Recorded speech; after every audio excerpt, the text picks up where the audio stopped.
Tu as déjà pleuré après avoir reçu un je t'aime de ta mère? Pas parce que tu étais heureuse, mais parce que ce je t'aime venait juste après une critique qui t'a brisé. Parce que ce je t'aime était suivi de mais tu devrais. Parce que ce je t'aime te liait plus qu'il ne te libérait. Si tu reconnais cette sensation, ce n'est pas de l'amour. C'est de l'emprisonnement déguisé en tendresse. Et aujourd'hui, je vais te montrer comment en sortir. Pas en coupant le lien, mais en apprenant à respirer à l'intérieur de cette relation. Il y a 3 ans, je confondais l'amour et l'emprisonnement. Je croyais qu'être aimé signifiait disparaître pour elle. Je croyais que son anxiété était de l'amour. Que ses critiques étaient des conseils. Que ses silences étaient des punitions justifiées. Jusqu'au jour où j'ai compris une vérité simple, un amour vrai te donne des ailes. Un amour toxique te donne des chaînes déguisées en câlins. Aujourd'hui, je ne vais pas te dire que ta mère ne t'aime pas. Je ne vais pas te juger pour tes doutes. Je ne vais pas te dire de couper tout contact. Je vais te partager ce qui m'a aidé à distinguer l'amour de l'emprisonnement. Pas des théories, mais des repères concrets que j'utilise encore aujourd'hui. Et si tu veux les avoir toutes en un seul document, j'ai créé un guide pratique de 14 pages. Le lien est dans la description. Introduction, mon histoire il y a 3 ans, je vivais cela chaque jour, je me sentais coupable de respirer sans elle, je croyais qu'aimer égale se sacrifier, je confondais ses besoins avec les miens, je justifiais chacun de mes choix comme si je devais me défendre un jour. Une amie m'a posé une question simple, si tu devais partir demain, est-ce que tu serais triste de la quitter? Ou soulagé de respirer? Cette question m'a brisé. J'ai pleuré pendant 2 heures. Puis j'ai écrit sur un carnet, je suis soulagée à l'idée de respirer librement. Est-ce que ça fait de moi une mauvaise fille? La réponse est non. Ça fait de toi une personne qui mérite de respirer. Première partie, les 3 signes d'un amour qui étouffe. Signe numéro 1. Tu dois payer pour être aimé.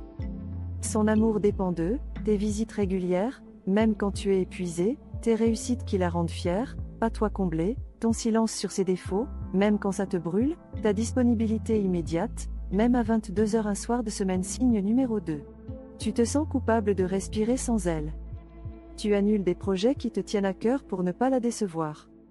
Tu modifies tes choix de vie pour préserver sa paix intérieure. Tu te sens égoïste de vivre ta vie sans la consulter. Tu analyses chaque message pendant des heures pour deviner son humeur. Signe numéro 3. Son bonheur dépend de tes choix.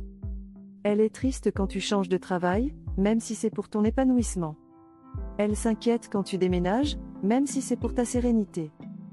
Son état émotionnel devient ta responsabilité première. Tu passes plus de temps à gérer ses émotions qu'à vivre les tiennes. Exercice concret, à faire maintenant, prends un morceau de papier. Dessine 2 colonnes avec ses titres exacts. Colonne gauche, ce que j'aime chez ma mère. Colonne droite, ce qui m'étouffe dans notre relation. Remplie sans jugement. Sans culpabilité. Sans censure. Exemple de ma propre liste. Colonne gauche, elle m'a appris à lire à 5 ans, elle cuisine mes plats préférés quand je suis malade, elle se souvient de chaque détail de mon enfance. Colonne droite, elle critique mes choix amoureux sans les connaître, elle m'appelle 3 fois par jour sans raison urgente, elle utilise sa tristesse comme arme quand je pose une limite. Ce papier n'est pas une trahison. C'est un acte de vérité. Une carte pour naviguer dans cette relation complexe. Deuxième partie, la frontière invisible. L'amour sain dit, je suis là quand tu as besoin. L'amour toxique dit, tu as toujours besoin de moi. L'amour sain respecte tes choix même s'il ne les comprend pas. L'amour toxique les juge comme des trahisons personnelles. L'amour sain te laisse respirer à ton rythme. L'amour toxique respire à ta place, plus vite que toi, jusqu'à l'essoufflement. L'amour sain célèbre tes réussites sans y chercher son reflet. L'amour toxique te rappelle toujours qui t'a élevé derrière chaque succès.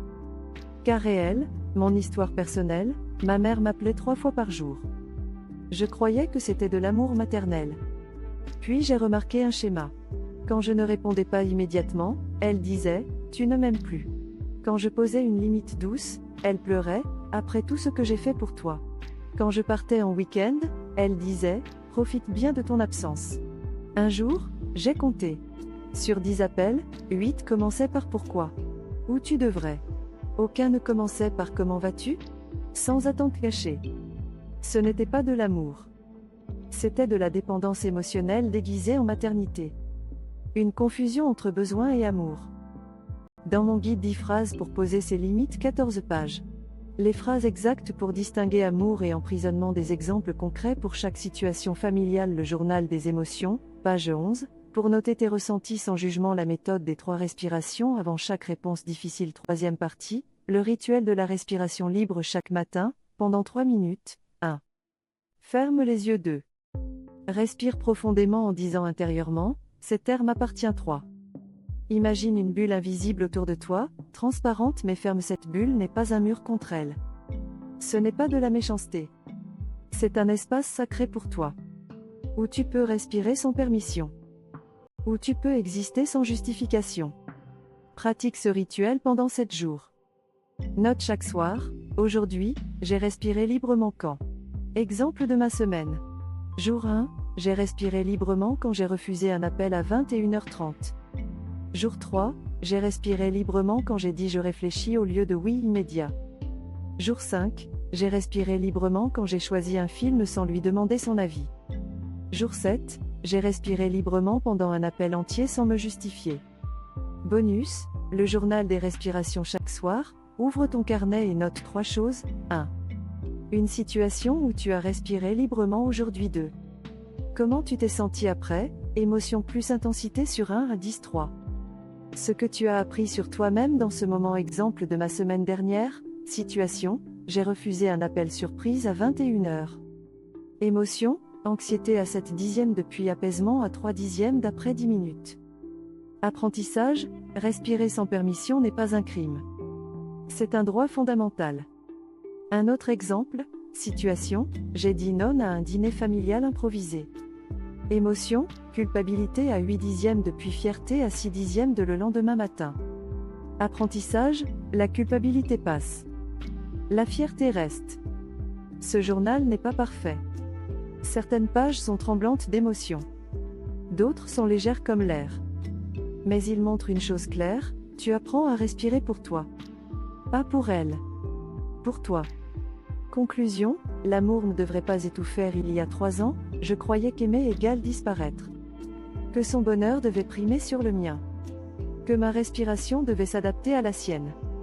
Aujourd'hui, je sais, aimer égale exister ensemble, pas l'un dans l'autre. Aimer égale respecter l'autre sans disparaître soi-même. Aimer égale offrir sans étouffer. Le changement n'a pas commencé par un grand geste théâtral. Il a commencé par une respiration libre, cet air m'appartient. Alors aujourd'hui, 1. Dessine les 2 colonnes, ce que j'aime, ce qui m'étouffe. 2. Choisis une respiration libre à pratiquer cette semaine. Refuser un appel non urgent. Dire je réfléchis au lieu de oui immédiat. Choisir un repas sans la consulter. 3. Répète chaque matin, cet air m'appartient. Et si cette vidéo t'a aidé, abonne-toi, chaque abonné compte pour moi. Partage à une personne qui en a besoin. Le guide 10 phrases pour poser ses limites, 14 pages, est dans la description. Il contient les outils que j'utilise chaque jour. Aucune théorie vide. Juste des phrases qui fonctionnent. Juste des outils pour respirer librement. Prends soin de toi. Respire profondément. À très vite. Zone Psy Relation.